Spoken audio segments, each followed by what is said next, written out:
নমস্কার বন্ধুরা, সবাই কেমন আছো? আর্য ঘুমাচ্ছে, এখন বেলা 9টা বেজে গেছে।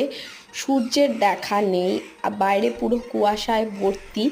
আজকে আমাদের বাড়িতে নতুন সদস্যরা এসেছে। দেখুন, এই টিয়া পাখিগুলোই সামনের জাম গাছটাতে থাকে। আজকে আমাদের জানলায় বসে বসে তারা আওয়াজ করছে, খেলছে। অন্য দিন আসে, কিন্তু সেদিন তারা ভিডিও করতে দেয় না, ভিডিও করার আগেই উড়ে চলে যায়।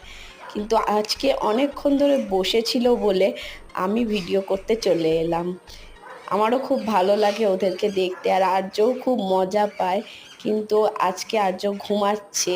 এখন বেলা 9টা বেজে গেছে, বাইরেটা পুরো কুয়াশাতে ভর্তি। তাই আলো ভিডিওর মধ্যে বেশি আসেনি, একটু অন্ধকার অন্ধকার এসেছে। বাইরে পুরো কুয়াশা, কি করব। আর ওরা এসেছে, অনেকক্ষণ ধরে বসেছিল আমাদের এখানে।